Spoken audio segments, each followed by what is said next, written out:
Nanginig ang mga kamay ni Mindy sa likod ng pinto habang dinig ang boses ng asawa. 10 milyon? Barya lang yan, Troy. Dapat makuha natin ang buong 210 milyon bago pa lumabas ang batang yan. Bulyaw ni Aling Belen. Sa party, isang patak lang ng lason sa baso niya. Tapos ang usapan. Imbes na sumigaw, isang malamig na ngiti ang sumilay sa labi ni Mindy. Nagbulag-bulagan siya.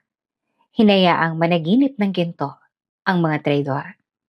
Ngunit, sa gabi ng party, habang tinataas ang mga baso, bumaliktad ang mundo. Isang malakas na kalabog ang gumulantang sa lahat. Nakabulagta si Aling Belen. Bumubula ang bibig at nanilisik ang mga mata. Sa gitna ng kaguluhan, bumulong si Mindy sa nanginginig na asawa. Akala niyo ba? Kayo lang marunong magplano? Hello mga ka-Ate Jane! Welcome back to our channel! Kamusta ho kayo? Good morning, good afternoon, good evening saang lupalop man kayo ng mundo naroroon. Sa mga taga-Team Pilipinas, kamusta ho kayo at napakainit? Sa mga team abroad natin, comment nyo naman sa baba kung taga saan kayo para alam ko kung hanggang saan umaabot itong mga kwento ni Ate Jane. At salamat sa muling pagdalaw sa ating channel. At ngayong araw, hayaan mo kong handugan ka ng isang panibagong kwento. At ang bida sa kwento natin ngayong araw ay si Mindy, na isang asawa na nanalo sa loto ng 210 million pesos. Aba, napakalaking premyo. Sino sa inyo dyan ang mga tumataya sa loto? Tignan nga natin, lagay niyo sa comment section. Anyway, sabi dito, babalatuhan daw niya sana ang biyanan ng 10 milyon, pero may nangyaring hindi maganda. Kung curious ka kung anong nangyari, samahan mo ako tapusin ng video na to. Ready ka na ba? Kung handa ka na, magsimula na tayo. Minsan, dumarating ang biyaya sa oras na halos wala ka ng lakas maniwala na may maganda pang mangyayari. Sa isang maliit at masikip na bahay sa dulo ng eskinita, doon nakatira si Mindy, kasama ang asawa niyang si Troy at ang biyanan niyang si Aling Belen. Araw-araw, parang laging may kulang. Kulang ang pera, kulang ang pagkain, kulang ang pahinga. Pero sa kabila ng lahat, pilit na kumakapit si Mindy. Tahimik siyang nagtitiis. Umaasang balang araw, giginhawa rin ang kanilang buhay. Sanay na si Mindy sa hirap, pero hindi ibig sabihin nun ay hindi na siya nasasaktan. Noong mga nakaraang linggo, madalas siyang nahihilo. Nasusuka at nangihina. Akala niya nung unay simpleng pagod lang iyon sa kakagawa ng gawaing bahay at sa paminsan-minsang paglalaba para may pandagdag sa gastusin.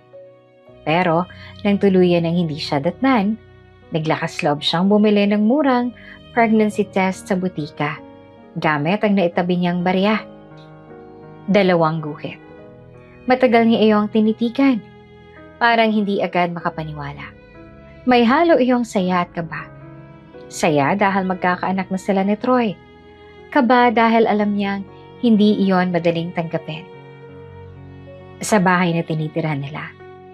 Pag-uwi ni Troy galing sa pamamasada ng tricycle, agad niya itong sinalubong. Troy, mahina niyang tawag. Oh, bakit? Sagot nito habang naguhubad ng kupas na jacket.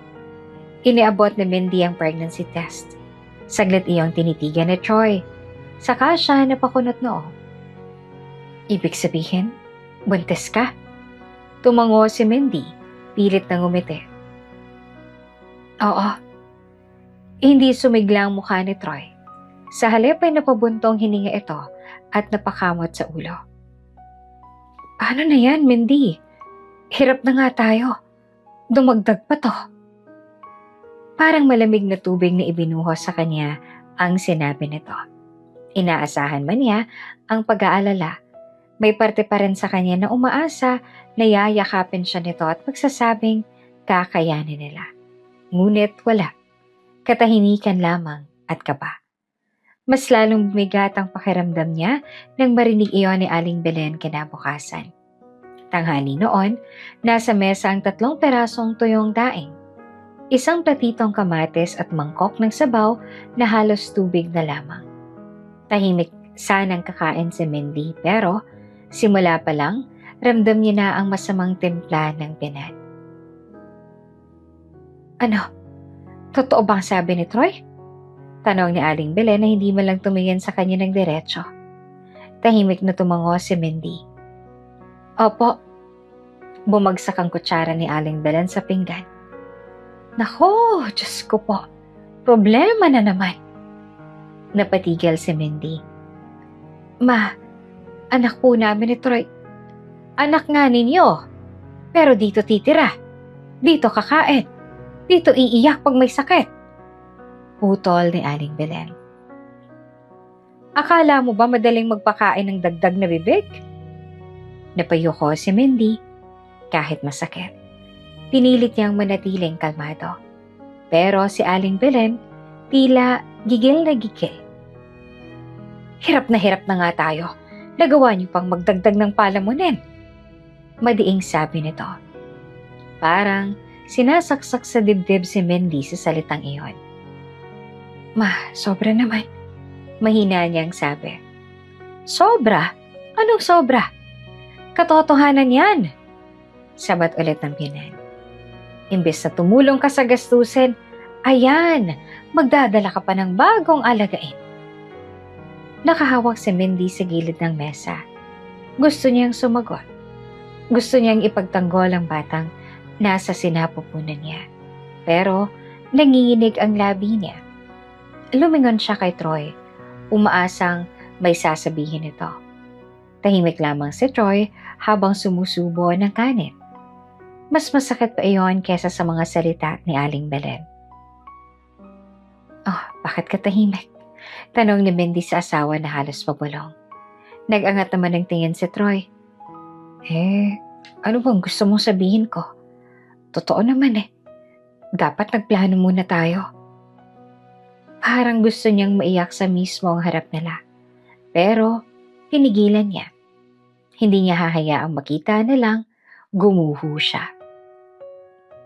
Pagkatapos kumain, tahimik siyang pumasok sa maliit na lang kwarto. Naupo siya sa gilid ng kama at inilagay ang palad sa tiyan. Anak, bulong niya. Pasensya ka na ha. Hindi kita hahayaan. Kahit ako na lang munang kumampi sa'yo. Maya-maya ay may naalala siya. 3 araw nang nakalipas mula nang bumili siya ng lotto ticket sa isang pwesto malapit sa palengke. Hindi naman siya laging tumataya. Noon lang talaga. Dala ng pagod at desperasyon. Napasabi siya sa tindera. Pahingi nga po ng isang lucky pick. Baka sakaling swertehin. Kinuha niya ang gusot na ticket sa loob ng lumang petaka. At ng gabing yon, habang abala ang lahat sa sala, binuksan niya ang maliit na telebisyon at pinakinggan ang pag-anunsyo ng mga numerong nanalo. Isa-isa niyang tiningnan ang numero sa ticket. Una, tugma. Pangalawa, tugma. Pangatlo, tugma. Nagsimulang manginig ang mga kamay niya.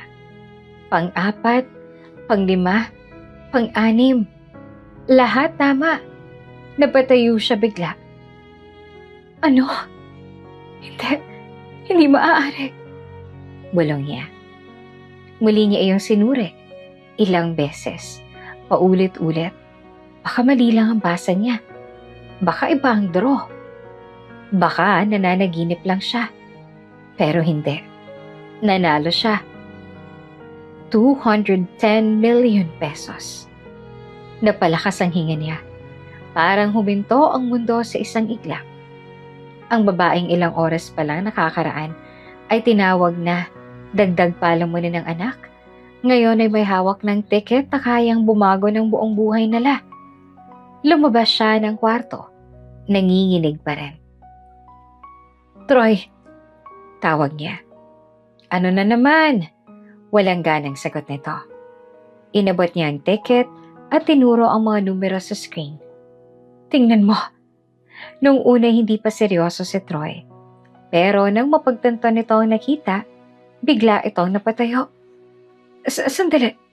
Sandali. Lahat? Tama? Napalingon si Aling Belen. Ano ba yan? Ma, nanalo si Mindy sa loto. Sigaw ni Troy. Ano? Halos mapasigaw rin ang matanda. 210 million. Parang biglang nagliwanag ang buong bahay. Kung kanina ay parang mabigat ang hangin sa loob ng bahay, ngayon naman ay halos hindi na magkanta-ugaga si Aling Belen at Troy. Naku, Mindy anak, umupo ka nga, huwag kang masyadong tumayo, buntis ka. Sabi ni Aling Belen. Apay biglang lumambot ang boses. Si Troy naman agad kumuha ng unan. Dito ka, sandalan mo to, kailangan mong magpahinga. Napatingin si Mindy sa kanilang dalawa. Kanina lang, tila pabigat siya sa bahay. Ngayon, para bang isa na siyang reyna na kailangang alagaan. Mindy, gusto mo ba ng prutas? Bibili ako. Alok ni Troy. Oo nga, dapat masustansyang kinakain mo. Dagdag pa ni Aling Belen. Bawal ka nang mapagod ha? Ako nang bahala sa mga hugasin. Sa loob-loob ni Mindy, may kung anong kumerot. Hindi siya tanga. Alam na alam niya kung bakit biglang nagbago ang timpla ng mga ito. Pero sa halip na magalit agad, tumahimik siya. Inobserbahan niya ang bawat kilos nila. Kinabukasan, mas maaga pang nagising si Aling Belen para ipagluto siya ng itlog at sinangag. Mindy, kumain ka muna. Dapat alaga ka ha. Ikaw pa naman ang may dinadala. Nakangiting sabi nito. Si Troy naman, na dati-rating madalas iritable, biglang naging mahinahon. Love, huwag ka na maglaba. Maghanap na lang tayo ng tutulong sa bahay kapag nakuha na natin yung premyo. Love. Matagal na siyang hindi tinatawag ni Troy ng ganon. Sa maghapon, napansin ni Mindy ang dami nilang plano para sa perang di pa nga nila nahahawakan. Makakapagpatayo na tayo ng malaking bahay. Makakabili ako ng bagong tricycle. Ay hindi, kotse na pala. Pwede tayong magnegosyo. Pwede rin ipaayos ang ngipin ko. Biro pa ni Aling Belen habang natatawa. Nakikinig lamang si Mindy. Tahimik, maingat. Pero sa kaibuturan ng puso niya, may malinaw nang nabubuong pa siya. Ang perang iyon ay hindi simpleng swerte lang. Para sa kanya, sagot iyon sa lahat ng luha, pangmamaliit at takot na pinagdaanan niya. At higit sa lahat, para iyon sa kinabukasan ng anak niya. Hindi niya hahayaang maagaw o mawaldas iyon. Ilang araw matapos makumpirma ang proseso ng pag-claim, naupo silang tatlo sa sala. Maaliwalas ang mukha ni Aling Belen, habang si Troy naman ay halatang sabik na sabik sa mga susunod na mangyayari. Mindy, paniwala ni Troy. Pag nakuha na natin yung pera, unahin natin ang bahay tapos negosyo, tapos... Teka lang, kalmadong putol ni Mindy. Napatingin sa kanya ang dalawa. May kakaibang tatag sa kanyang mukha ngayon. Wala nang dating takot at pag-aalangan. Maayos ang kanyang upo, ang isang kamay ay nasa tiyan, at ang boses niya ay banayad pero buo. May plano na ako. Talaga? Ano? Mabilis na tanong naman ni Aling Belen. Huminga muna ng malalim si Mindy. Una sa lahat, magpapasalamat ako dahil kahit papaano, pinatira ninyo ako dito. Kahit hindi naging madali, naging bubong pa rin naman ka para sa amin. Ngumiti agad si Aling Belen. Ay nako anak, pamilya tayo, syempre naman. Kaya bilang pasasalamat, tuloy ni Mindy. Magbibigay ako ng 10 bilyon sa inyo, Ma. Nanlaki ang mata ni Aling Belen. 10 milyon? Opo, napahawak sa dibdib ang matanda. Naku anak, ang bait-bait mo naman. Hindi ko yan inaasahan. Pero hindi pa tapos si Mindy. Isang beses lang yan. Dagdag niya na diretso ang tingin. Pasasalamat. Hindi obligasyon. At pagkatapos noon, bubukod na kami. Natahimik ang buong sala. Parang biglang nawala ang ngiti ni Troy. Bubukod? Oo, sabi ni Mindy. Panahon na para bumukod tayo ng sariling tahanan para sa pamilya at anak natin. Pero, pwede namang dito muna, sabat ni Aling Belen. Ay hindi po. Magalang pero matatag niyang sagot. Mas gusto kong mapunta sa maayos ang pera para may ilalaan ako para sa bahay, ospital, negosyo at ipon ng anak ko. Ayoko nang laging may sigawan, may sumbatan at may salitang pabigat o palamunin. Natigilan si Aling Belen. Si Troy naman, hindi makapagsalita. Ngayon lang nila makita si Mindy na ganito ang katatag.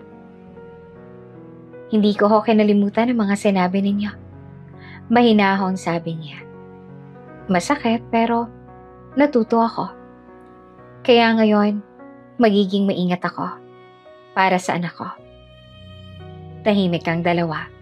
Sa unang pagkakataon, si Mindy ang may hawak ng direksyon ng buhay niya.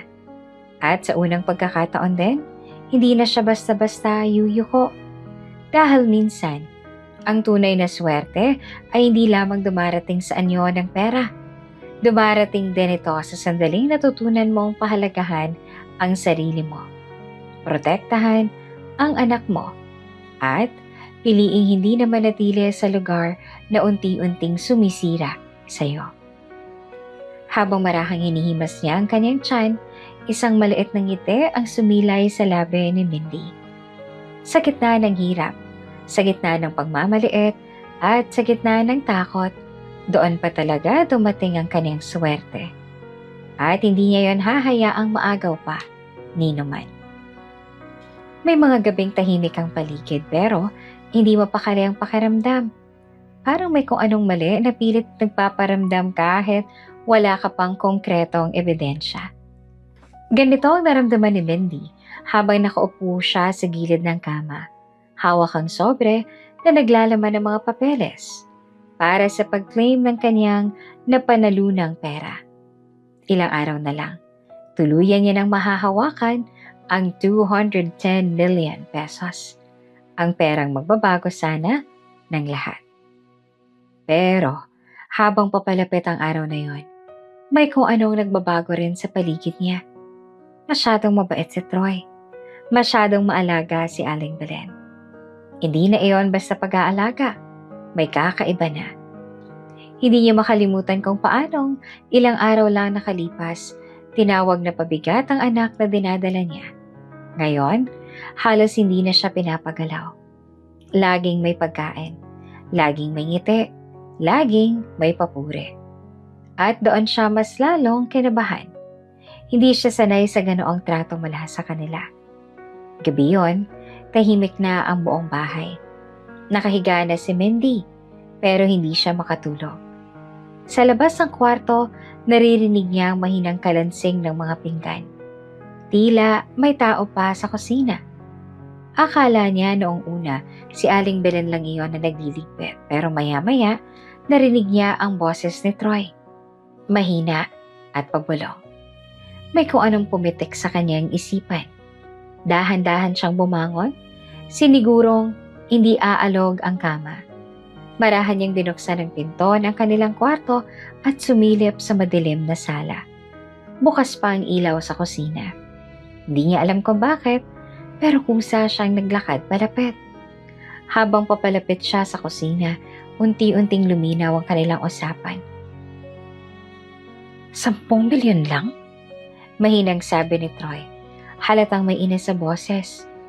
Ma, seryoso ba to? Para naman tayong ginawang pulube. Parang may sumuntok sa dibdib ni Mindy. Shh, hinaan mga boses mo, sagot ni Aling Belen. Baka marinig pa tayo.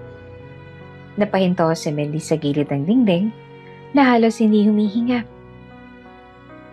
Sinasabi ko lang naman ang totoo, bulong ni Troy. 210 million ang napanalunan niya. Tapos bibigyan lang tayo ng 10 milyon? Dito siya nakatira. Tayo nag-alaga sa kanya. Napapikit si Mandy. Hindi pala sapat ang ibibigay niya. Kaya nga sabi pa ni Aling Belen na may halong pagkainis. Akala ko ba pamilya tayo? Bakit parang nagdadamot pa siya? Nag-init ang mata ni Mandy, pero pinigilan niya ang luha. Dapat nga buong pera tayo nang humawak Dugtong pa ni Troy. Mas marunong naman tayo mag-manage kaysa sa kanya. Napahawak si Mandy sa dibdib niya. Hindi siya makapaniwala sa naririnig. Ito ba talaga ang asawa niya? Ito ba ang lalaking pinili niyang makasama habang buhay? Hindi natin pwedeng hayaang kontrolin niyang lahat, sabi ni Aling Belen na mas malamig ang tono. Kapag nakuha na niya ang pera, siguradong bubukod na yan. Tapos tayo, wala na. Tahimik sandali si Troy. Parang nag-iisip. Anong gagawin natin? Tanong niya. Iyon ang tanong na nagpahinto sa paghinga ni Mandy. Sandaling katahimikan ang sumunod bago marahang nagsalita si Aling Belen. May paraan. Nanlamig ang buong katawan ni Mandy.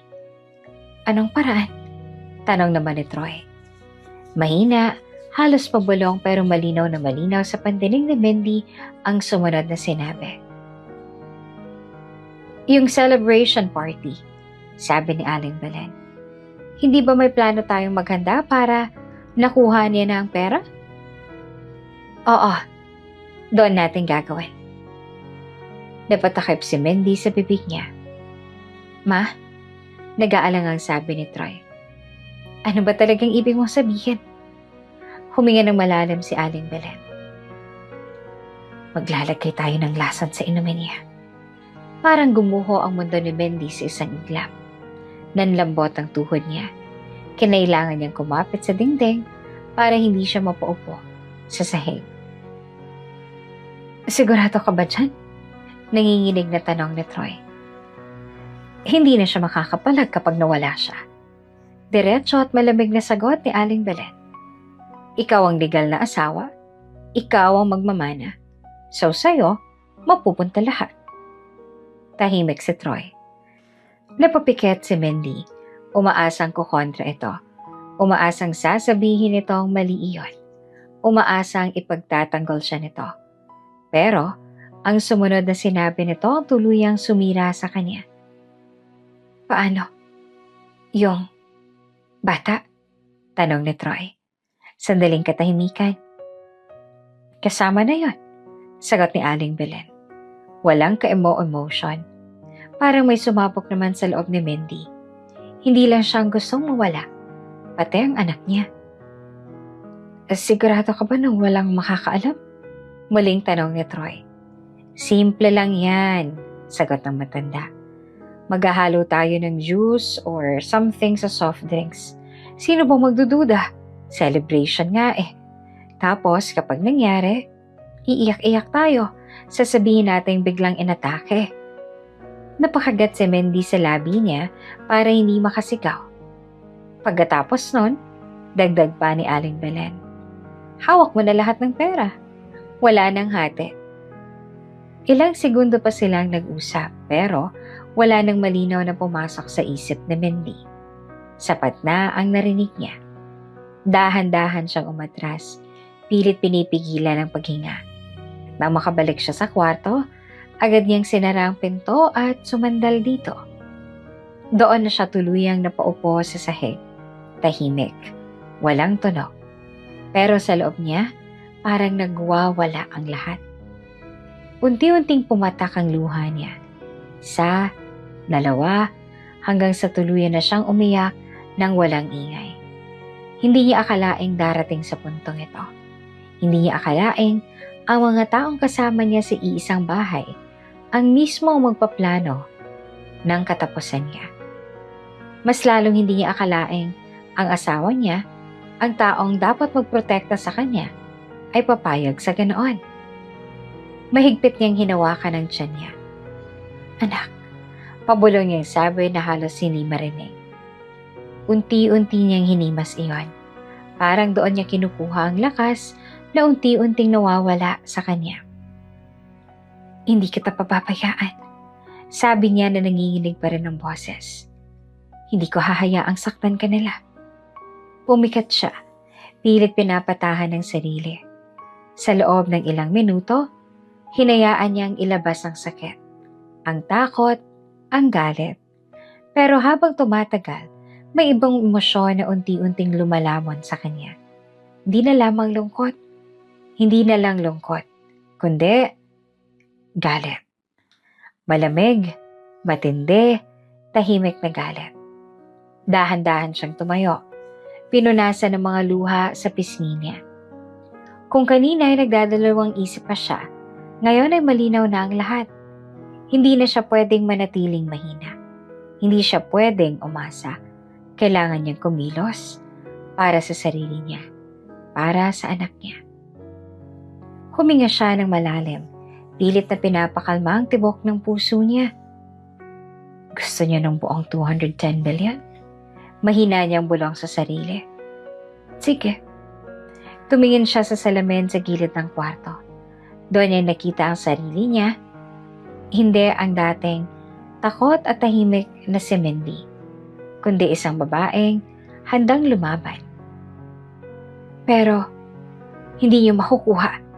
Dagdag niya na mas matatag ang boses. Hinimas niyang muli ang kanyang tiyan. Mas maingat, mas may pag-aaruga. Para sa'yo, anak, sabi niya. Lahat ng gagawin ko ay para sa'yo. Sa labas ng kwarto, tahimik pa rin ang bahay. Walang kaalam-alam ang dalawang taong nagbabalak ng masama na narinig na ang lahat. At sa loob ng maliit na silid na yon, may isang babaeng unti-unting nagbabago. Mula sa isang inaapi at minamaliit, patungo sa isang ina na handang gawin ang lahat para mabuhay at gumanti. Dahil minsan, ang pinakadelikadong tao ay hindi yung galit na galit, kundi yung tahimik na nakangiti. Habang pinaplano ang susunod na hakbang. May mga laban na hindi dinadaan sa sigaw, kundi sa ngiti. Sa mga sumunod na araw matapos marinig ni Mindy ang plano laban sa kanya, wala na isang bakas ng takot ang pinakita niya kina Troy at Aling Belen. Kung tutuusin, mas naging maaliwalas pa nga ang aura niya. Mas madalas siyang ngumiti. Mas mahinahon ang boses. Mas maalaga sa pakikitungo. Kung hindi niya alam ang totoo, iisipin mong siya ang pinakamasayang buntis sa buong mundo. Pero sa likod ng bawat ngiti, may nakatagong plano. Pinili ni Mindy na hindi magmadali. Hindi siya magwawala, hindi siya magpapahalata. Dahil alam niyang kapag nagkamali siya, kahit kaunti, siya ang mawawala. Kaya ang ginawa niya, pinakain niya ng ilusyon ng dalawang taong gustong tapusin siya. Isang umaga, habang nagkakape si Aling Belen sa sala, lumapit si Mindy na may dalang makapal na stack ng makukulay na katalogo. Maaari po ba kayong istorbohin saglit, ma? Malambing niyang tanong. Napatingin naman si Aling Belen. Agad ding umiti. Ay anak, syempre naman. Ano yon? Umupo si Mindy sa tabi niya at isa-isang inilapag ang mga katalogo. Mga mamahaling appliances, alahas, imported na gamit sa bahay, pati mga package ng bakasyon sa ibang bansa. Iniisip ko po kasi, sabi ni Mindy habang binubuklat ang mesa. Matagal na rin kayo naghihirap. Gusto ko namang suklian kahit na papaano. Nanlaki ang mata ni Aling Belen. Kaya po, Tuloy niya at inabot ang katalogo. Pumili na po kayo ng kahit anong gusto ninyo.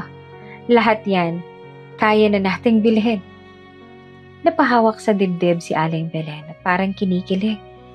Naku anak, totoo ba yan? Ngumiti si Mindy. Oo naman po. Hindi ko naman madadala ang pera sa langit, di ba? Sa loob-loob niya, lalo na kung balak ninyo akong ipadala roon. Anak, hindi ko alam kung ano sasabihin ko. Halos maiyak na sabi ng matanda. Ang bait-bait mo talaga. Tahimik na tumungo si Mindy. Sa gilid ng kanyang paningin, nakita niyang bahagyang kumurap si Aling Belen. Parang may naisip. At doon niya natiyak. Mas lalo silang nahuhulog. Kinahapunan naman, nadatna ni Mindy si Troy na nakaupo sa labas. May hawak na cellphone, abala sa panonood ng kung ano-ano. Lumapit siya, may dalang envelope. Troy, tawag niya ng malumanay. Lumingon ito. Oh, bakit? Inabot ni Mindy ang envelope. Para sa'yo. Kunot noong tinanggap iyon ni Troy. Pagbukas niya, sunod-sunod na brochures at mamahaling sports cars ang lumabas. Makintab, bago, mamahalin. Nanlaki ang mata nito. Ano to? Di ba pangarap mo magkaroon ng ganito? Sabi ni Mindy na nakangiti. Ferrari, Lamborghini. Bulong ni Troy habang tinitingnan ng mga larawan. Mindy, seryoso ka ba? Pumili ka, sagot niya. Kung alin ang gusto mo, kukunin natin. Napangiti ng malapad si Troy. Halos hindi siya makapaniwala. Grabe, hindi ko inakala. Habang abala ito sa pagtingin na sa mga kotse, tahimik lang na nakatingin si Mindy sa kanya. May ngiti siya sa labi, pero ang mga mata niya malamig, walang inip, walang pagmamahal. Para siyang nanonood ng estranghero. Sa loob niya, malinaw ang iniisip. Ito ang lalaking handang ipagpalit ang buhay ko para sa pera. Salamat ha, sabi ni Troy at tumingin sa kanya. Ang swerte ko sa'yo. Bahagya namang kumibot ang labi ni Mindy. Kung alam mo lang. Ngumiti siya pabalik. Para sa'yo naman yan. Mula noon, mas lalo pang naging magaan ang pakikitungo ni Mindy sa kanila. Pinagluluto niya si Aling Belen ng masasarap na ulam. Pinapabaunan niya si Troy ng pagkain kahit dati ay wala naman siyang ganang gawin yon. At bawat kilos niya, lalo namang nilang pinaniniwalaan na wala siyang kaalam-alam. Na madali siyang lokohin, na kontrolado nila ang sitwasyon. Di nila alam, sila ang unti-unting hinuhubaran ng maskara. Isang gabi, habang nag-uusap sina Troy at Aling Belen sa sala, tahimik na naglalakad si Mindy, papalapit. May hawak na baso ng tubig. Ma, Troy, tubig po, sabi niya. Salamat anak, sagot naman ni Aling Belen. Ngumiti si Mindy, saka siya dahan-dahang umupo sa isang sulok na kunwari pagod at tahimik lang. Hindi niya agad pinansin ang usapan nila, pero naka-on ang maliit na recorder na nakatago sa loob ng bulsa ng damit niya. Isang lumang cellphone, walang SIM, pero gumagana pa ang voice recording. Matagal niya nang pinaghandaan ito. Ano sa tingin mo, ma? Narinig niyang sabi ni Troy at hindi napansin ang presensya niya. Pag nakuha na natin lahat, una kong bibilhin yung kotse. Aba, syempre, sagot ni Aling Belen. Ako naman gusto ko yung bahay, yung malaki, yung may 2 palapag. Pwede ring negosyo, dagdag pa ni Troy, para tuloy-tuloy ang kita. Yung babae, tanong ni Aling Belen, sabay tingin sa kwarto ni Mindy. Sigurado ka bang malinis ang pagkakagawa natin yan? Napahigpit ang hawak ni Mindy sa baso. Relax lang, ma, sagot ni Troy. Walang makakaalam. Isang inuman lang yan, tapos na. Parang Gustong sumabog ng puso ni Mendy, pero nananatili siyang kalmado. Patuloy lang siyang nakikinig at patuloy ang pag-record. Sayang lang ang bata. Dagdag pa ni Troy na may konting pag-aatubili. Masayang kung wala tayong makukuha. Malamig na sagot ni Aling Belen. Perang pinag-uusapan dito. Tumahimik si Mendy. Pero sa loob niya, bawat salita nila ay parang apoy na lalong nagpapalakas sa kanya. Ilang minuto pang lumipas bago siya tumayo.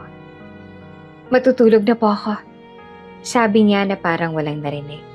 O sige anak, sagot naman ni Aling Belen at nakangiti pa. Good night, dagdag ni Troy. Ngumiti naman si Mendy. Good night, sagot niya. Pagpasok niya sa kwarto, agad niyang sinara ang pinto at inilock iyon. Doon niya nilabas ang cellphone. Pinakinggan niya ang recording. Malinaw, buong buo, walang duda. Dahan-dahan siyang napangiti. Hindi dahil masaya siya, kundi dahil sigurado na siya. Akala niyo, kayong matalino. Bulong niya. Hinimas niya ang tiyan niya. Mas marahan na ngayon. Mas may kumpiyansa. Anak, sabi niya. Malapit na. Sa unang pagkakataon mula nang marinig niya ang plano nila, hindi na nanginginig ang mga kamay niya. Hindi na siya umiiyak. Hindi na siya takot. Pinilitan na iyon ng isang bagay na mas matindi. Kontrol. At paghihigante. Maganda kayo. Mahina niyang sapit nakatingin sa pintuan na parang nakikita niya ang dalawa sa labas. Dahil sa mismong party na pinaplano ninyo. Bahagya siyang tumawa. Doon kayo babagsak. Sa labas patuloy ang kanilang pagpaplano ng marangyang buhay. Sa loob ay may isang babaeng tahimik naman na bumubuo ng sarili niyang hustisya. At sa pagkakataong ito, hindi na siya ang magiging biktima. Masarap mangarap lalo na ang kung pakiramdam mo ay abot kamay mo na ang lahat. Iyon ang eksaktong kalagayan ni Troy at Aling Belen nitong mga nakaraang araw. Parang biglang nagbago ang mundo nila. Mula sa simpleng buhay na puno ng pagkukulang. Ngayon ay para bang isa na silang hakbang na lang sa marangyang pamumuhay. At si Mendy mismo ang nagbukas ng pinto para doon. Lumabas tayo ngayon, sabi ni Mendy isang umaga habang inaayos ang kanyang bag. May gusto akong ipakita sa inyo. Ano yon anak? Agad naman natanong ni Aling Belen. Halatang sabik. Surprise po, sagot ni Mendy na may ngiting hindi nila mawari. Sa loob ng sasakyang narentahan nila para sa araw na yon, hindi naman mapakali si Troy. Panay ang tanong niya kung saan sila pupunta. Habang si Aling Belen naman ay halos hindi na maitago ang excitement. Ngunit si Mendy tahimik lamang. Pinagmamasdan niya sila mula sa harap, sa salamin. At sa bawat kislap ng kanilang mga mata, lalo lamang niyang nakikita kung gaanong kalalim ang kasakiman nila. Pagdating nila sa isang malawak na eksklusibong subdivision, agad na bumungad ang matatayog na gate. Malilinis na kalsada at mga bahay na parang galing sa magazine. Dito tayo? Bulalas ni Troy. Oo, simpleng sagot ni Mendy. Dinala sila ng ahente sa isang mansyon na halos hindi naman magkasya sa mata ang laki. May malawak na garden, malaking sala na may chandelier at mga kwartong parang hotel sa ganda. Halos hindi naman makapagsalita si Aling Belen habang iniikot na lang bahay. Nako, anak, parang panaginip. Bulong nito. Ngumiti si Mendy. Hindi na po yan panaginip, ma. Dinala niya si Aling Belen sa ikalawang palapag, kung saan may sunod-sunod na malalaking kwarto. Pumili na po kayo, sabi niya, kung saan niyo gustong tumira. Talaga? Nangilid ang luha sa mata ng matanda. Opo, gusto ko pong komportable kayo. Isa-isang binuksan ni Aling Belen ang mga pinto. May kwartong may balcony, may walk-in closet, may sariling banyo na parang spa. Dito na lang ako, masayang sabi nito at tumayo sa gitna ng pinakamalaking kwarto. Ang laki, ang ganda, parang artista. Tahimik namang nakatingin si Mindy. May ngiti siya. Pero sa loob-loob niya, malinaw ang katotohanan. Hanggang tingin lang. Hindi niya ito kailanman ibibigay. Hindi pagkatapos ng lahat ng narinig niya. Maganda po yan, ma, sabi niya at marahang tumango. Samantala si Troy naman ay hindi na mapakali. Habang naglilibot sila, maya't maya ang tanong nito tungkol sa presyo, sa payment, sa proseso. Kaya matapos ang house tour, dinala naman sila ni Mindy sa isang high-end car showroom. Pagpasok pa lang, bumungad na agad ang makikinang na sasakyan. Pula, itim, puti. Lahat. Parang bagong labas sa pelikula. Nanlaki ang mata ni Troy. Grabe. Bulong niya. Ito na yon. Lumapit ang isang sales agent. Magalang na bumate. Sir, gusto niyo po bang subukan? Halos hindi naman nakapagpigil si Troy. Pwede ba? Ngumiti naman si Mindy. Oo naman. Pili ka. Parang batang nakawala sa hawla si Troy habang pumipili ng sasakyan. Sa huli, napunta siya sa isang mamahaling sports car. Makintab, mababa, at halatang napakamahal. Habang nagte-test drive sila, ramdam na ramdam ni Troy ang luxury. Mahigpit ang hawak niya sa manibela, may ngiti sa labi, at tila nakalimutan na ang lahat. Mindy, grabe, itong pangarap ko, sabi niyang halos pabulong. Tumingin naman si Mindy sa kanya. May lambing ang boses niya nang sumagot siya. Magugustuhan mo yan, alam ko. Bibili natin to, diba? Sabik na tanong ni Troy. Sandaling tumahimik si Mindy, saka siya ngumiti. Sa araw ng party natin, sabi niya. Doon natin ilalabas ang cash. Parang lalong sumigla si Troy. Talaga? Oo, sagot ni Mindy. Gusto ko sabay-sabay. Bahay, kotse, lahat, isang bagsakan. Napangiti si Troy, halatang kinilig sa ideya. Hindi niya alam na iyon din ang araw na babagsak ang lahat. Pagkatapos ng showroom, hindi pa doon nagtapos ang araw nila. Dinala sila ni Mindy sa isang eksklusibong jewelry store. Yung tipong may guard sa labas at kailangan may appointment bago makapasok. Pagpasok pa lang, kumikinang na agad ang mga display. Mga kwentas na may diamante, hikaw na parang ilaw sa liwanag, at mga singsing na kayang bumili ng isang bahay.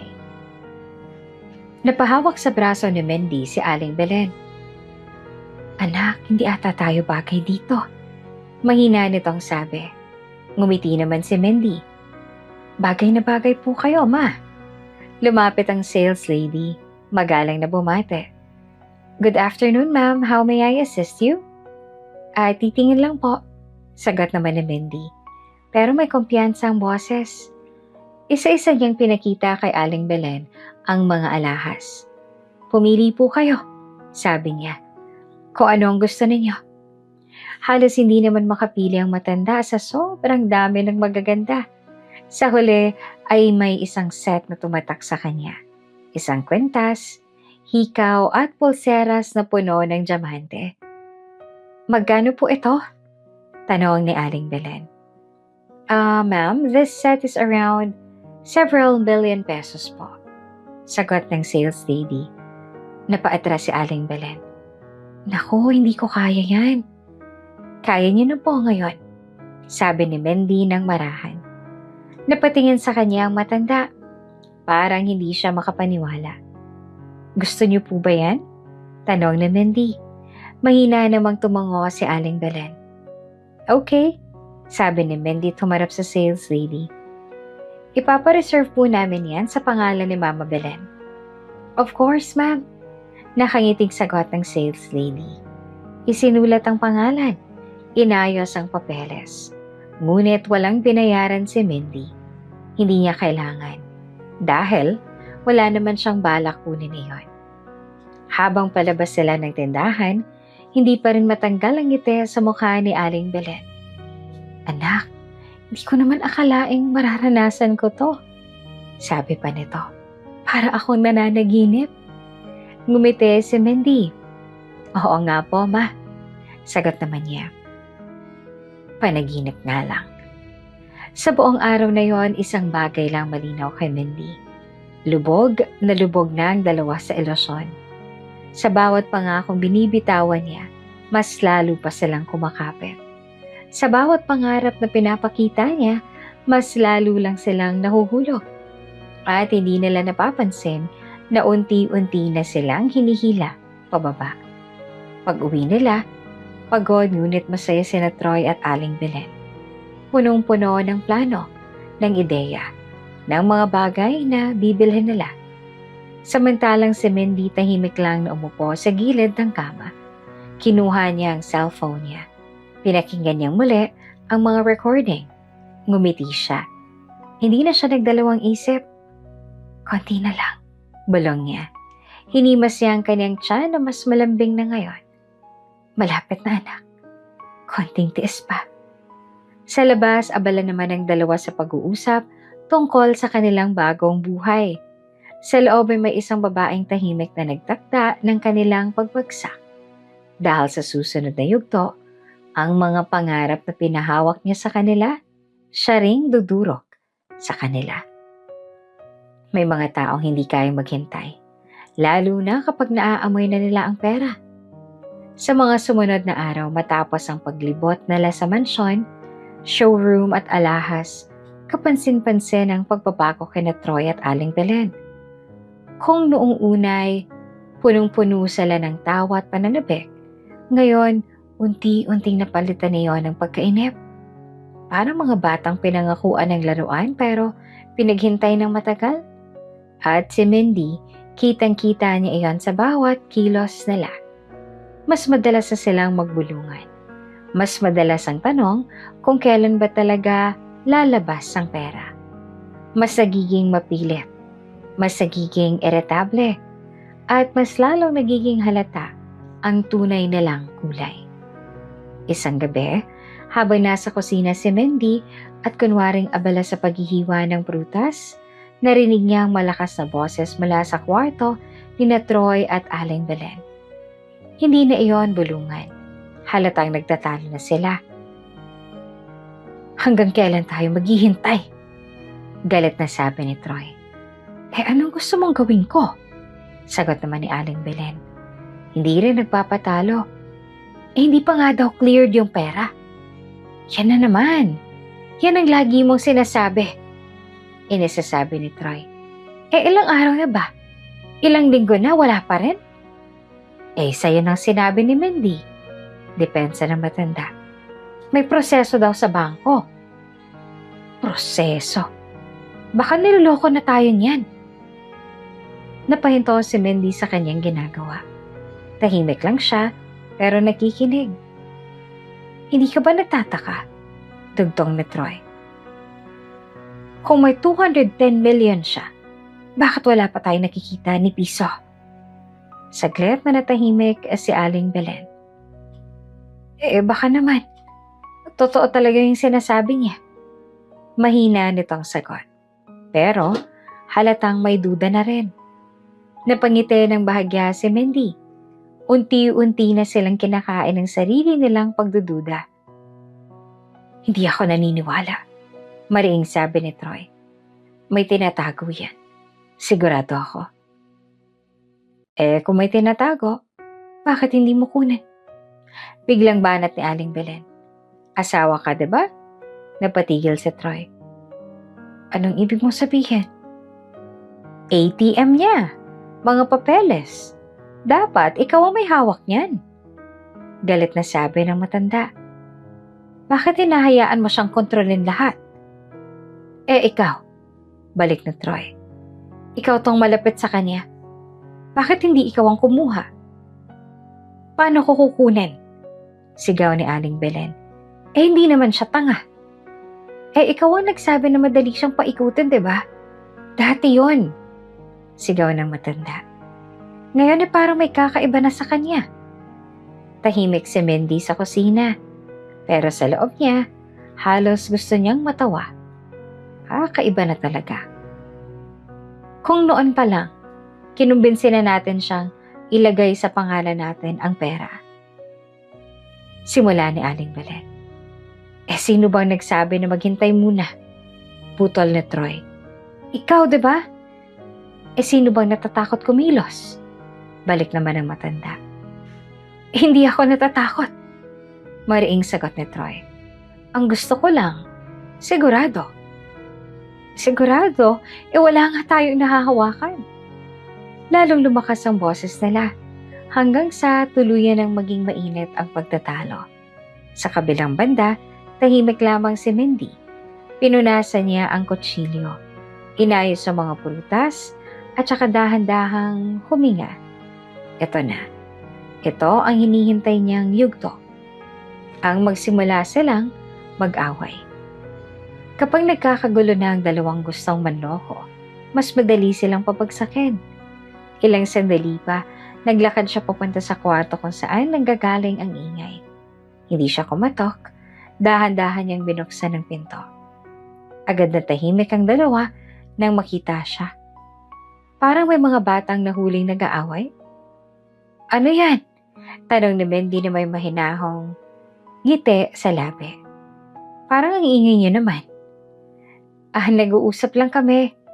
Agad na sagot naman ni Aling Belen na pilit kumakalma. Oo nga, Mindy, wala yon. Dagdag pa ni Troy. Tumango naman si Mindy. Parang naniniwala. Ganun ba? Sabi niya tsaka pumasok sa loob. Tumahimik siyang tumayo sa gitna ng kwarto, nakatingin sa kanilang dalawa. May kung anong bigat sa presensya niya ngayon. Hindi halata, pero naroon. May problema ba? Tanong niya na mahinahon. Nagkatinginan naman sina Troy at Aling Belen. Sa huli, si Troy ang nagsalita. Mindy, ano ba talagang status ng pera? Diretsong tanong nito. Kailan ba natin makukuha? Sandaling tumahimik si Mindy. Alam niyang darating ang tanong na iyon. At handa siya. Hindi pa po kasi fully cleared. Sagot niya na kalmado. May proseso po sa bangko. Lalo na't malaki ang halaga. Pero gaano pa ba katagal? Singit ni Aling Belen. Parang ang tagal na kasi anak. Ngumiti si Mindy. Isang mahinahon, mapagpasyensyang ngiti. Patience is a virtue, ma. Sabi niya ng malumanay. Bahagyang napatigil ang dalawa. Mas masarap pong makuha ang lahat kung ingrande ang celebration. Dagdag niya. Hindi yung paunti-unti.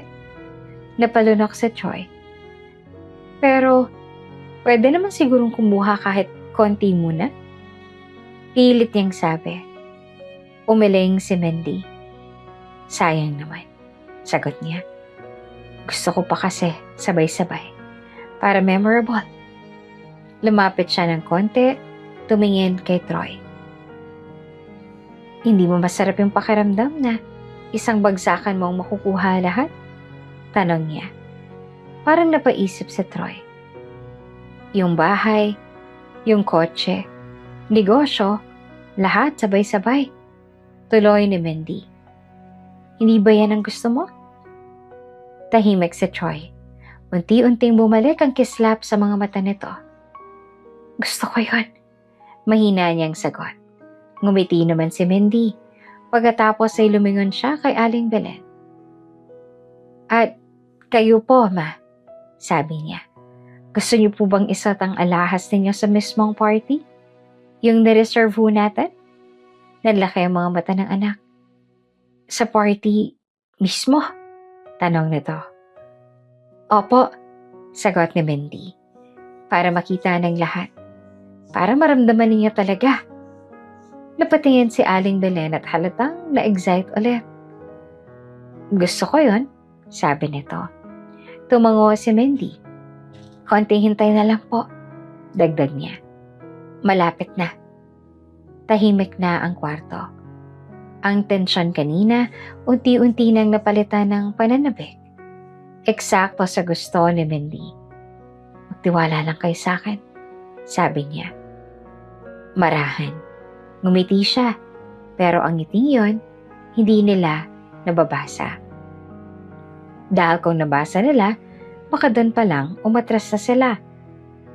Lahat ng pinangarap ko, bulong ni Mindy. Halos hindi marinig. Makukuha ninyo. Saglit siyang tumigil at saka dinagdag sa tamang oras. Lumabas siya ng kwarto at iniwan ng dalawa na muling nabalot ng pag-asa. Pero sa pagkakataong to, mas malalim na ang pagkakahulog nila. Sa salay na pahinto si Mindy. Dahan-dahan niyang inilabas ang cellphone niya. Binuksan ang recorder. Naroon pa rin ang lahat ng ebidensya. Lahat ng salita, lahat ng plano. Ngumiti siya. Konti na lang. Bulong niya sa sarili at hinimas ang tiyan niya. Magtiis ka muna ha, anak. Sabi niya. Para sa atin din to. Sa loob ng kwarto muling nag-usap sina Troy at Aling Belen. Ngayon ay mas mahinahon, mas puno ng pag-asa. Hindi na sila nag-aaway. Hindi na sila nagdududa dahil naniniwala na naman sila. At iyon mismo ang gusto ni Mindy. Dahil habang mas lalo silang nagtitiwala, mas lalo silang lalapit sa bitag. At sa oras na tuluyan na silang mahulog, wala na silang kawala. Masarap pakinggan ang salitang negosyo. Para sa iba, simbolo ito ng pag-angat, ng sariling pangalan, sariling kita, sariling kapangyarihan. Para kay Troy, iyon ang naging bagong obsession niya matapos maramdaman ng malapit ng milyong hindi naman niya pinaghirapan. At si Mindy, siya mismo ang nagbigay ng apoy na lalo pang nagpasiklap sa ambisyong iyon. May naisip ka na bang negosyo? Tanong ni Mindy isang gabi habang nakaupo sila sa sala. Kalmado ang boses niya, parang simpleng usapan lang. Napatingin agad si Troy para hinintay lang kung anong tanong na iyon. Marami, sagot niya at agad na sumigla. Pwede tayong mag-transport business o di kaya'y food franchise o kahit construction. Malaki rin kita doon. Tahimik na nakinig si Mindy. Tumango paminsan-minsan. Maganda yan, sabi niya. Pero alam mo, mas maganda kung may plano. Plano? Ulit na Troy. Oo, yung maayos, yung may detalye, para alam naman natin kung saan mapupunta ang pera. Parang may kumislap sa mata ni Troy. Gagawan ko yan, sabi niya agad. Isang solid na proposal. Ngumiti naman si Mindy. Sige, pakita mo sa akin. Gusto ko makita kung paano mo palalaguin ang pera natin. Pera natin. Sapat na yon para tuluyang mapasok si Troy sa bitag. Mula sa gabing yon, halos hindi na mapakali si Troy. Humiram siya ng laptop sa kaibigan. Naghanap ng mga template sa internet.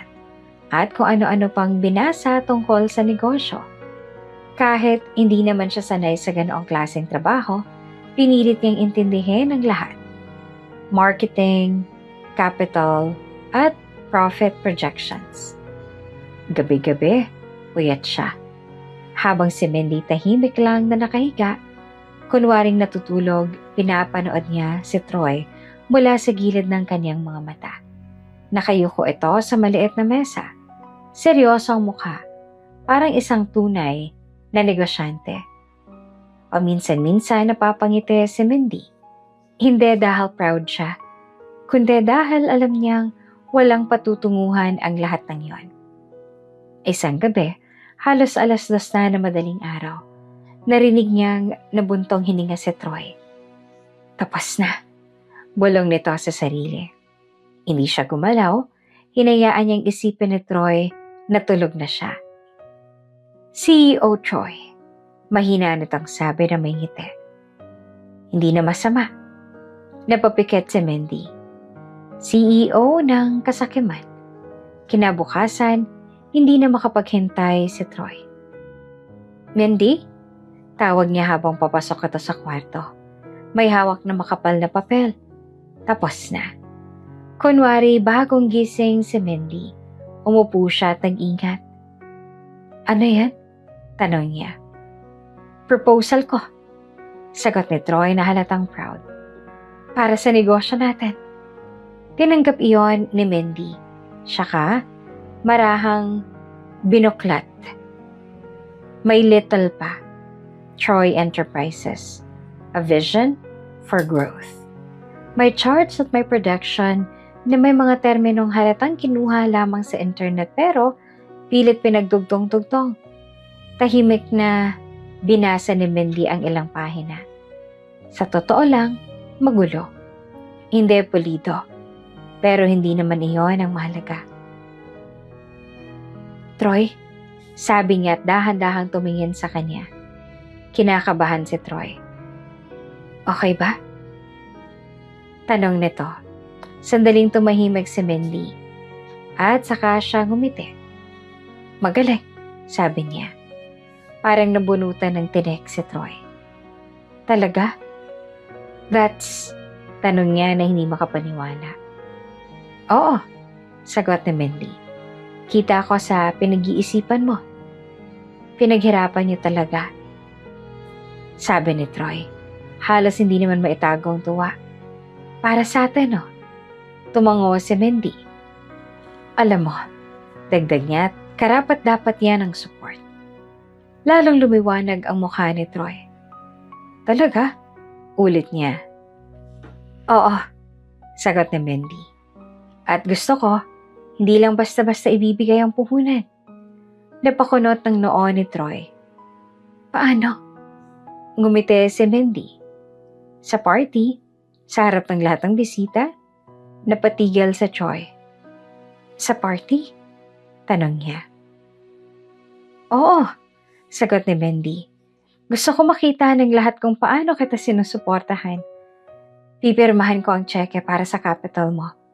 Sige, doon mismo. Parang natulala si Troy. Sa harap ng lahat, tanong niya ulit. Oo, sagot naman ni Mindy. Para makita nila kung gaano kitang pinapahalagahan. Hindi na napigilan ni Troy ang sarili. Ngumiti siya ng malapad. Grabe, Mindy, sabi niya. Hindi ko inakala. Lumapit siya at hinawakan ng kamay ni Mindy. Lumapit siya at sinabing, Salamat. Sabi niya na may halong emosyon. Sandaling nanatiling tahimik si Mindy. Hinayaan niyang hawakan siya nito. Pero sa loob niya, wala siyang naramdaman. Walang lambing, walang init. Cheque para sa puhunan sa harap ng lahat. Oo. Pero hindi para sa dahilan na iniisip ni Troy. Mula noon, mas lalo pang naging ganado si Troy. Pinagandahan niya pa ang proposal. Nagdagdag ng mga detalye. Nagprint ng mas maayos na kopya. Parang isang batang sabik sa graduation. Samantala si Mindy ay tahimik lang. Nag-o-observe, nag-aantay, at mas lalo pang nagpapatibay ng kanyang plano. Isang gabi, mahimbing ang tulog ni Troy. Pagod sa kakaisip. Kakaplano, kakapantasya ng buhay na hindi naman niya makukuha. Dahan-dahang bumangon si Mindy. Tahimik, maingat, kinuha niya ang folder na nasa gilid ng mesa. Binuksan niya iyon. Naroon ang proposal. Malinis, maayos, pinaghirapan. Tinitigan niya iyon sandali. At saka siya bahagyang ngumiti. Ang sipag mo, bulong niya. Sayang. Marahan niyang isinara ang folder, saka lumakad palabas ang kwarto. Sa kusina ay binuksan niya ang ilaw. Tahimik ang buong bahay. Walang ibang gising. Lumapit siya sa basurahan. Sandaling nagdalawang isip ang kamay niya.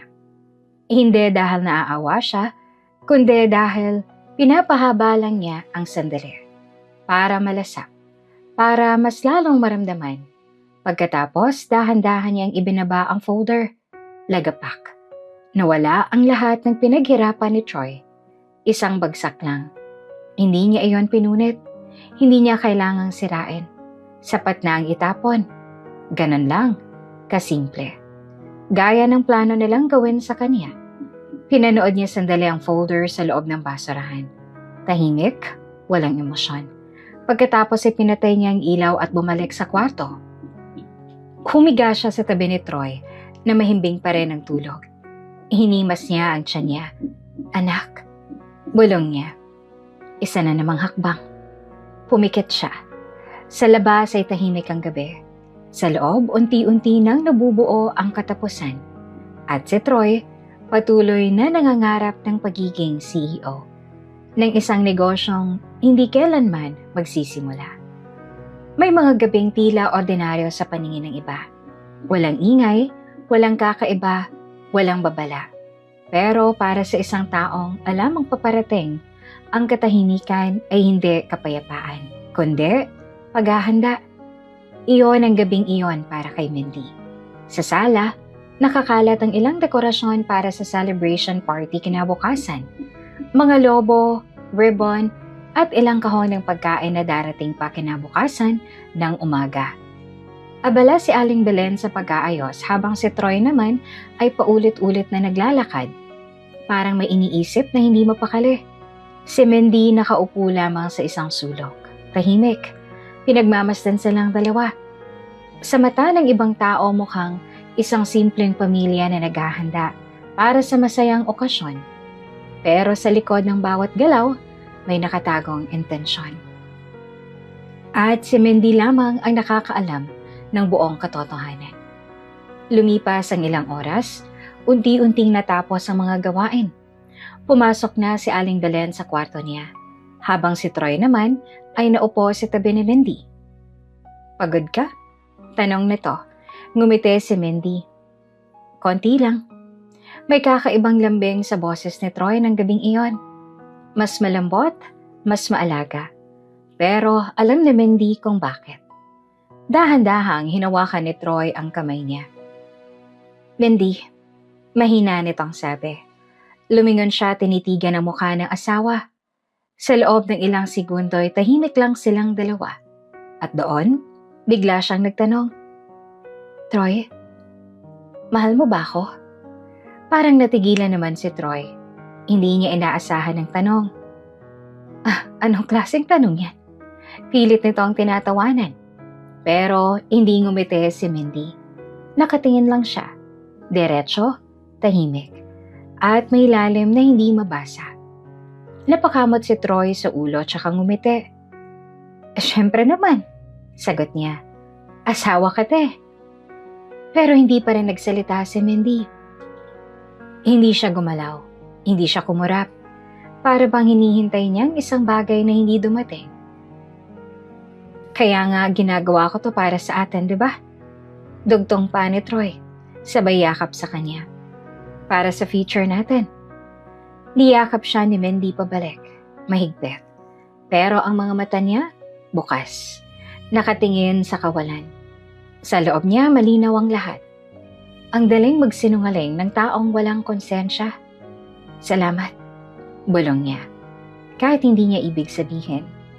Sa sandaling iyon, mas lalo niyang naramdaman kung gaanong kalayo ang loob niya sa lalaking yakap siya. Hindi na ito ang Troy na minahal niya noon. At marahil, hindi naman talaga iyon naging totoo. Makalipas ang ilang sandali, tumayo si Troy. May kukunan lang ako. Sabi niya tsaka naglakad papunta sa kusina. Tahimik siyang sinundan ng tingin ni Mindy. Makalipas ang ilang segundo, dahan-dahan siyang tumuyo at sumunod. Maingat, hindi nagpapahalata. Pagdating niya sa may pintuan ng kusina, nakita niya si Troy na nakatalikod. May hawak na maliit na supot. Hindi niya kailangan lumapit para malaman kung ano iyon. Lason. Maingat na inilagay iyon ni Troy sa bulsa ng pantalon niya. Saka, huminga ng malalim. Parang naghahanda. Parang kinakabahan. Pero, hindi umatras. Tahimik na umatras si Mindy bago pa niya mapansin. Walang gulat sa mukha niya. Walang takot. Tanging kumpirmasyon. Maya-maya'y lumabas si Troy na parang walang nangyari. Okay na, sabi nito, pilit ngumiti. Tumango lamang si Mindy. Matutulog na ako, sabi niya. Sige, sagot ni Troy. Pagpasok niya sa kwarto, hindi siya agad humiga. Sa halip ay naupo siya sa gilid ng kama. Tahimik. Huminga siya ng malalim. 1, 2, 3 handa na sila. At higit sa lahat, handa na rin siya. Maya-maya'y napansin niyang may ilaw pa rin sa kusina. Muling lumabas si Mindy, dahan-dahan. Pagdating niya doon, nakita niya si Aling Belen na abala sa paghuhugas at pag-aayos ng mga baso. Hindi iyon basta baso. Malilinis, makikinang, at halatang piniling mabuti. Ay, anak, sabi ni Aling Belen nang makita siya. Hindi ka pa tulog? Iinom lang po ng tubig, ma. Sagot ni Mindy. Tahimik siyang kumuha ng baso habang pinagmamasdan ang ginagawa ng matanda. Isa-isang pinupunasan ni Aling Belen ang mga baso. Saka inilalagay sa tray. Para saan po yan? Tanong ni Mindy. Kunwaring walang alam. Ngumiti si Aling Belen. Para sa special toast bukas. Sagot nito. Dapat maganda ang baso, di ba? Tumango si Mindy. Opo, sabi niya. Special toast. Ilang segundo siyang nanatili roon. Pinagmasdan ng tray. Pinag-iisipan. Inaalala. Lahat ng detalye. Pagkatapos, ngumiti siya. Sige po, ma. Good night. Good night, anak. Sagot ni Aling Belen. Pagbalik niya sa kwarto, hindi na siya humiga agad. Kinuha niya ang cellphone niya. Binuksan niya ang banking app. Nandoon pa rin, buong-buo ang 210 million pesos. Walang nabawas, walang galaw, walang nakakaalam. Matagal niya iyong tinitigan. Hindi dahil sa halaga, kundi dahil sa ibig sabihin nito. Kapangyarihan, kalayaan, proteksyon para sa anak niya, at hustisya para sa sarili niya. Dahan-dahan siyang napangiti. Akala niyo, bulong niya na halos hindi marinig. Malapit yun ang makuha. Hinimas niya ang tiyan niya. Hindi nila tayo maluloko, sabi niya. Hindi na. Humiga siya tsaka pumikit. Sa labas ay tahimik ang bahay. Si Troy natutulog ng mahimbing. Dala ang plano sa bulsa niya. Si Aling Belen, kampante. Iniisip ang kinabukasan na akala niya ay hawak na niya. At si Mindy, gising ang diwa. Handa. Sa unang pagkakataon, hindi na siya naghihintay lang. Siya ang may kontrol sa mangyayari. Bukas, bulong niya sa sarili. Isang salita, isang pangako, isang babala. Dahil sa susunod na araw, hindi lang pera ang lalabas, kundi ang buong katotohanan. At sa harap ng lahat, may mga pangarap na mabubuo at may mga buhay na tuluyang mawawasak. May mga araw na tila itinakda para sa isang malaking pagtatapos o isang mas malaking pagbubunyag. Dumating ang araw na matagal nang hinihintay ng lahat. Sa isang marangyang venue sa gitna ng lungsod, unti-unting napuno ang lugar ng mga bisita, mga kamag-anak, kapitbahay, at kahit mga malalayong kakilala na biglang naging malapit. Nang mabalitaan ang pagkapanalo ni Mindy sa loto. May mga bulungan sa bawat sulok. Siya ba'y nanalo ng 210 million? Grabe ang swerte naman. Nako, sigurado may balato yan. Nakasuot si Mindy ng eleganteng damit. Simple pero halatang mamahalin. Maayos ang ayos ang buhok niya, kalmado ang mukha. At may ngiting hindi matukoy kung saya ba o lihim. Sa tabi niya, si Troy ay naka-formal na damit. Halatang proud. Pero may bahid ng kaba sa mga mata. Si Aling Belen naman ay halos hindi mapakali. Suot ang pinakamaganda niyang damit. At panay ang pakikipag-usap sa mga bisita. Para silang mga taong matagal nang naghihintay sa sandaling ito. At ngayon, nasa harap na nila. Hindi nila alam ito rin ang simula ng kanilang pagbagsak. Habang nagpapatuloy ang programa, inanyayahan si Mindy sa harap. Nagpalakpakan ng mga tao. Ngumiti siya. Siya kamarahang kinuha ang mikropono. Magandang hapon po sa inyong lahat. Panimula niya. Mahinahon pero malinaw ang boses. Maraming salamat po sa pagdalo sa espesyal na araw na ito. Tahimik na nakinig ang lahat. Hindi ko po akalain na darating ang ganitong pagkakataon sa buhay ko. Dugtong niya. Mula sa simpleng pamumuhay hanggang sa biyayang hindi ko inaasahan. May ilang tumango, may ilang napangiti. Pero alam niyo po, sabi niya, walang saysayang pera kung hindi mo ito maibabahagi sa mga taong kasama mo sa hirap. Napatingin si Aling Belen kay Troy at may kislap sa mata. Ito na. Kay Troy at kay Mama Belen, patuloy ni Mindy. Maraming salamat po sa pag-aalaga at pagtanggap sa akin. Ngumiti si Aling Belen, halatang kinikilig sa naririnig.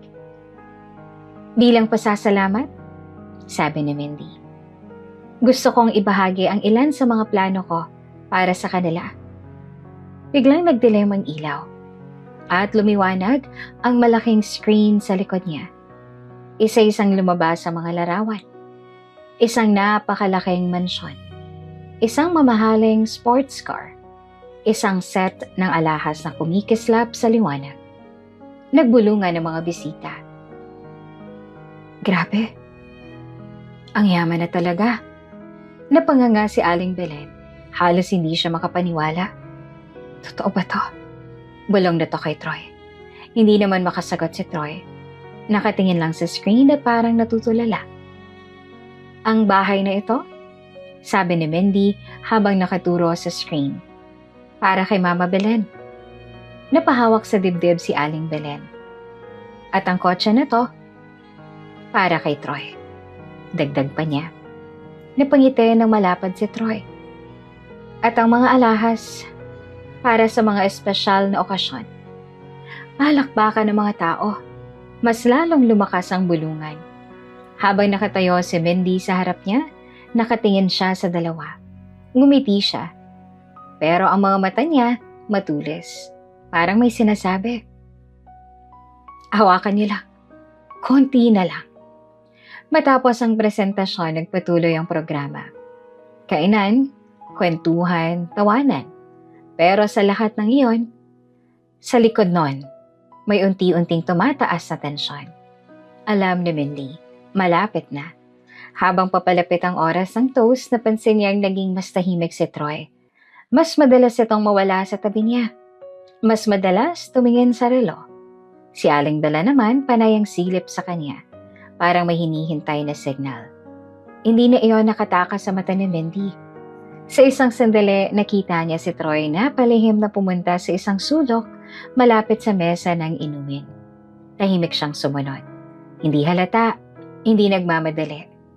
Mula sa distansya ay nakita niya ang eksenang matagal niya nang inaasahan.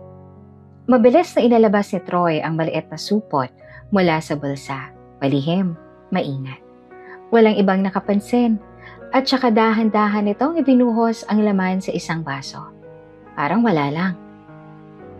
Parang simpleng paghahalo ng asukal.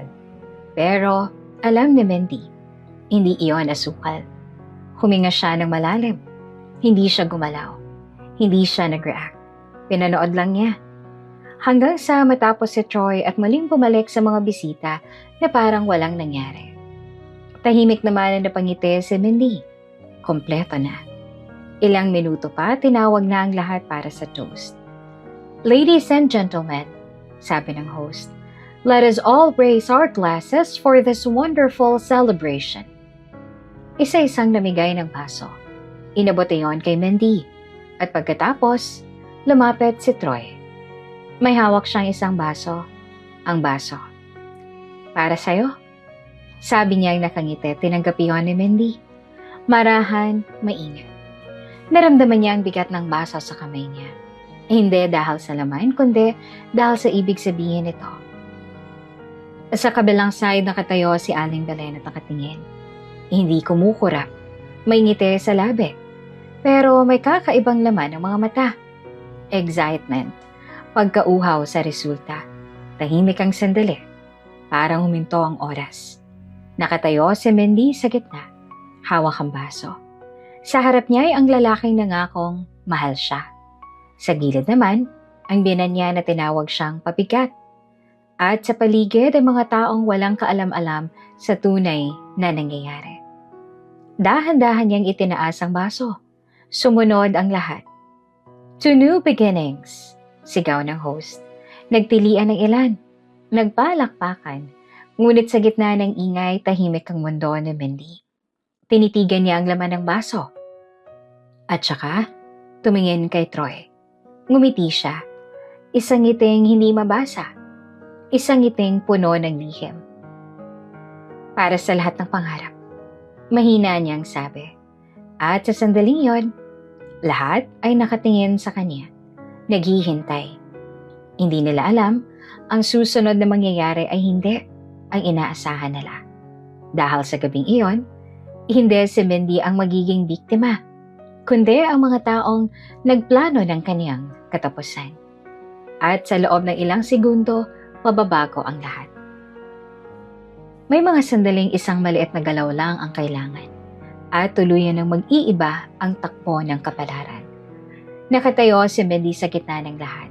Hawak ang basong alam niyang hindi para sa kanya. Ramdam niya ang bigat nito. Hindi dahil sa laman, kundi dahil sa plano na nakaatang dito. Sa paligid niya masaya ang mga tao. Walang kaalam-alam. Walang duda. Para sa kanila, isa itong gabi ng selebrasyon.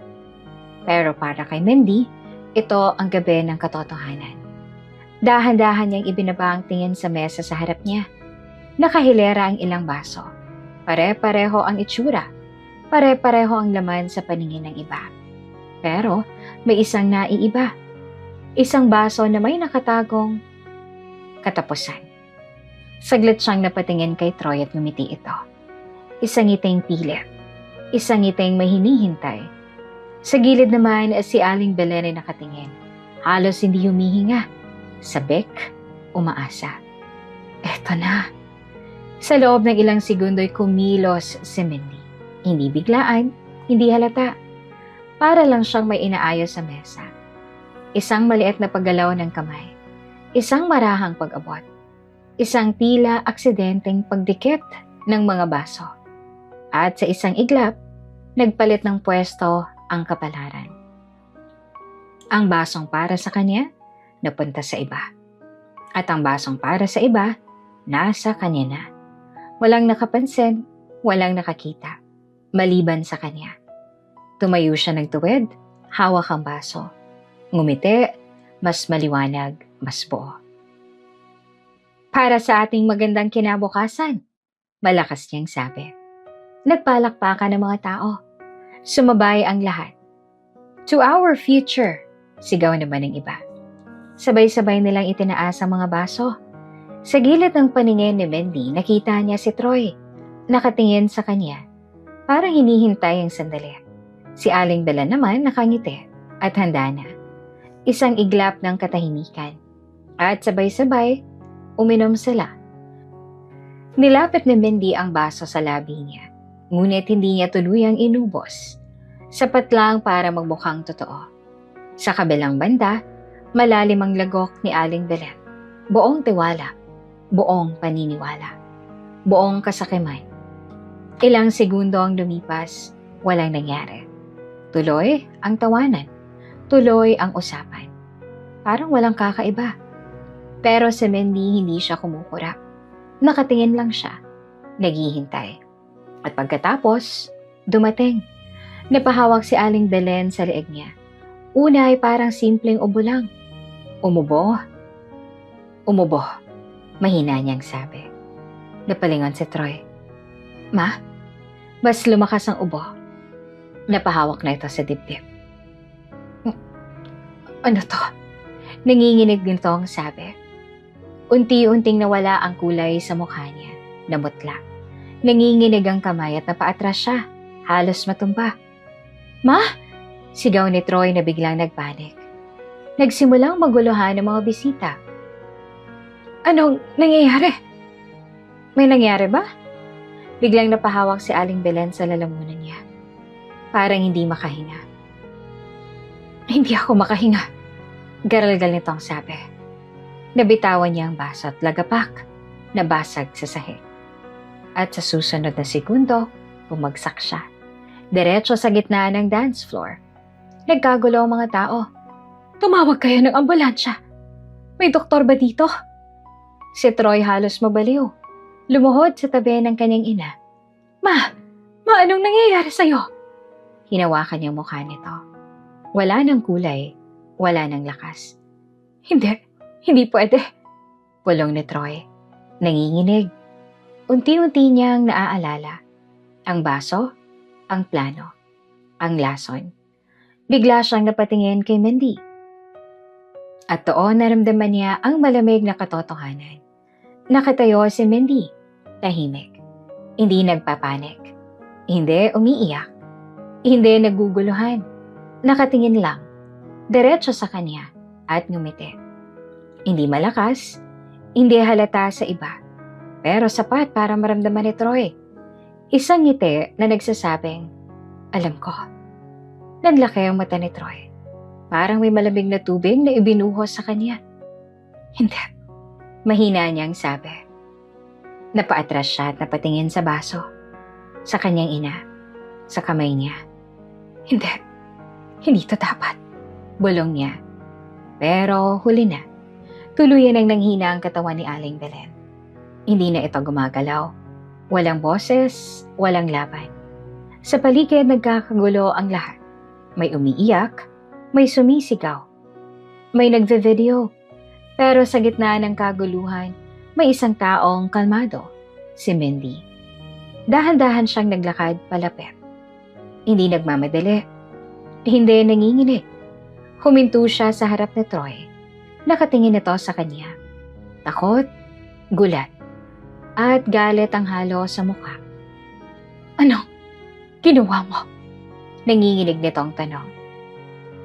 Hindi naman sumagot si Mindy agad.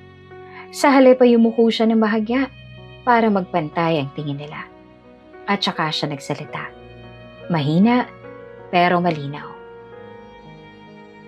Hindi ba't ikaw ang may plano? Sabi niya. Parang sinampal si Troy ng katotohanan. Hindi. Bulong nito. Hindi ba ikaw ang naghanda nito? Dagdag ni Mindy. Nanginginig si Troy. Hindi ba ikaw ang nag-abot ng baso? Tuloy niya. Walang maisagot si Troy. Nakatulala lang siya. Nawasak. Sa unang pagkakataon, siya ang walang kontrol. Tumayo si Mindy ng tuwid. Tumingin sa paligid, sa mga taong nagkakagulo, sa mga matang puno ng tanong. At sa gitna ng lahat, siya ang pinatahimik. Hinimas niya ang tiyan niya, marahan. May pag-aalaga. Para sa'yo to, bulong niya. Sa malayo ay narinig na ang sirena ng ambulansya. Palapit na.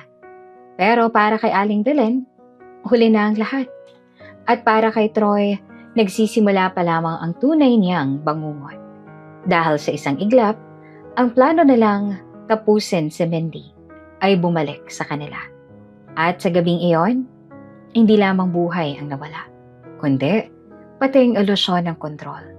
At si Mindy, hindi na biktima, kundi ang nagdikta ng wakas.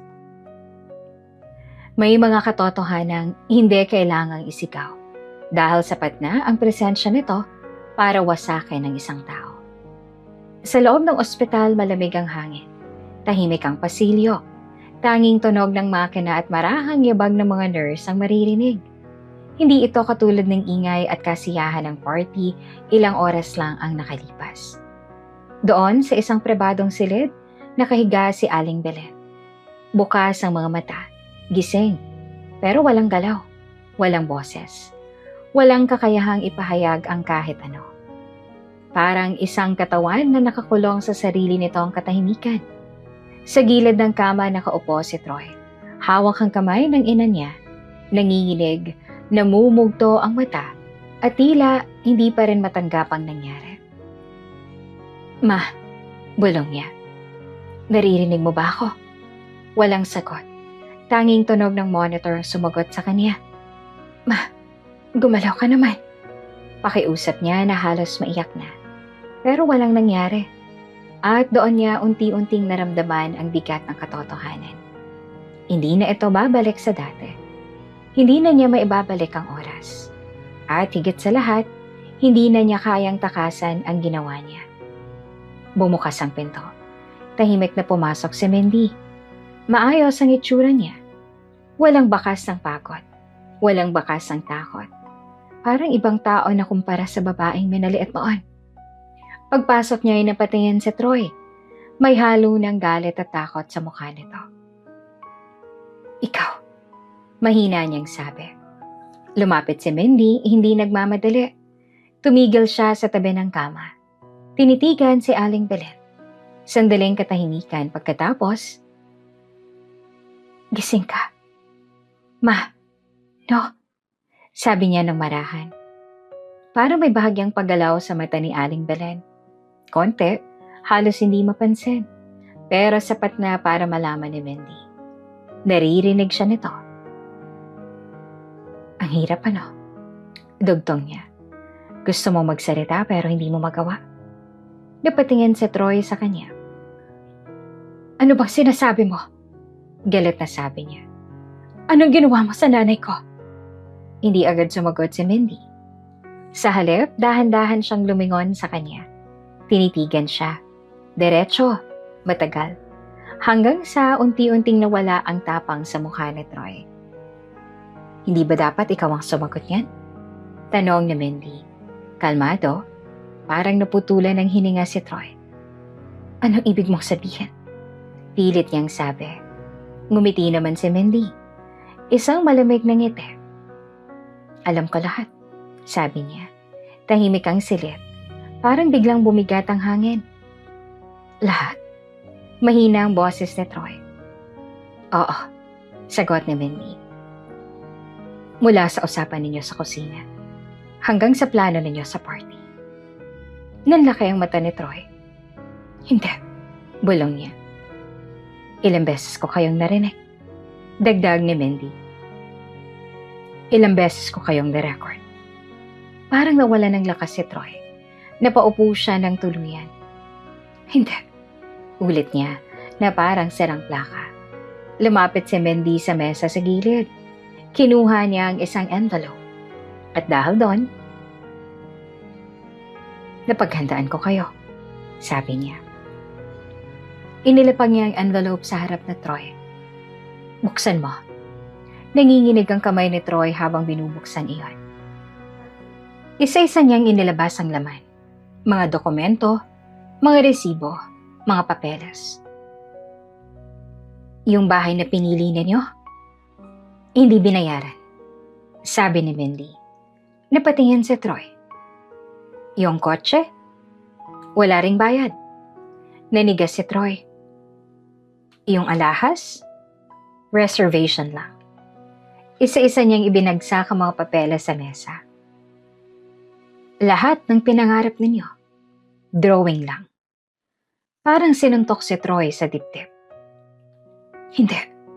Hindi pwede, bulong niya. Pwede, sagot ni Mindy. Dahil, hindi ko naman kayo obligasyon. Napatingin si Troy sa kanya. Yung 10 milyon? Mahina niyang sabi. Ngumiti si Mindy. Kinansela ko na. Sagot niya. Tuluyang nawalan ng kulay ang mukha ni Troy. Wala na kayo makukuha. Dagdag niya. Ni piso. Tahimik ang silid. Tanging tunog ng makina ang maririnig. Sa kama si Aling Belen ay nakatingin. Hindi makagalaw. Pero malinaw na naririnig ang lahat. At marahil, iyon ang pinakamasakit. Ang marinig ang katotohanan. Nang walang magawa. Lumapit si Mindy sa kama. Yumuko siya ng bahagya. Tama lang yan sa inyo. Sabi niya na mahina pero matalim. Ang balak ninyong gawin sa akin? bumalik sa inyo. Napapikit si Troy. Hindi na siya makapagsalita. Hindi na siya makadepensa. Dahan-dahang tumayo si Mindy. Hinimas niya ang tiyan niya at saka siya lumingon kay Troy. Ito na ang huling pagkakataon niya para magsalita. At ikaw, Troy? Sabi niya. Mahina ang boses pero malinaw. Hindi kita idediretso sa kulungan. Napatingin si Troy na may konting pag-asa sa mata. Pero agad iyong nawala sa sumunod niyang sinabi. Mas gusto kong panoorin kang maghirap. Dagdag ni Mindy. Unti-unting nagbagong ekspresyon ni Troy. Habang inaalagaan ng nanay mong gulay, tuloy niya. Napatingin ito sa kama, sa kanyang ina, nagising pero walang magawa. Habang kaming mag-ina, sabi ni Mindy, hinimas ang tiyan niya. Mamumuhay ng masagana. Tahimik siya sandali at saka idinagdag. Sa perang, hindi niyo mahahawakan. Parang tuluyang gumuho si Troy. Napatakip siya sa mukha niya. Umiyak, tahimik, wasak. Hindi dahil nawalan siya ng pera, kundi dahil sa unang pagkakataon, naranasan niya ang bigat ng sariling kasakiman. Si Mindy hindi na nagsalita pa. Lumapit siya sa pinto. Huminto sandali. Hindi na siya lumingon. Hindi na kailangan. Paalam, sabi niya at isang salita, isang wakas. Lumabas siya ng silid at iniwan ng dalawang taong sumubok sirain siya. At ngayon, sila ang tuluyang nawasak. Sa labas ng ospital, huminga siya ng malalim. Malaya, tahimik, at sa unang pagkakataon, payapa. Hinimas niya ang tiyan niya. Okay na tayo anak, bulong niya. Sa wakas, natapos na ang laban. At nagsimula na ang buhay na siya ang may hawak. At doon na nga po nagtatapos ang kwento ni Mindy ngayong araw. Pera na nga, naging bato pa. Ano mga ka-Ate Jane? Ikaw, kung papalarin at manalo ka ng 210 million pesos sa loto, anong mga gagawin mo sa iyong papremyo? Ipapamahagi mo ba? Bibili ka ba ng bahay, sasakyan? Tignan nga natin yung mga comments niyo sa comment section. At saka baka naman may mga winning numbers kayo dyan. Comment nyo na rin sa baba para maitaya ko next time. Uy mga ka-Ate Jane, hindi lagi-lagi ha. Minsan lang or bihira lang kasi dapat hindi natin inaasa sa loto ang future natin. Dapat magsipag pa rin. 'Di ba? Anyway, maraming salamat sa pagsama sa akin sa ating kwentuhan ngayong araw. Hanggang sa muli, mag-ingat ang lahat and God bless everyone.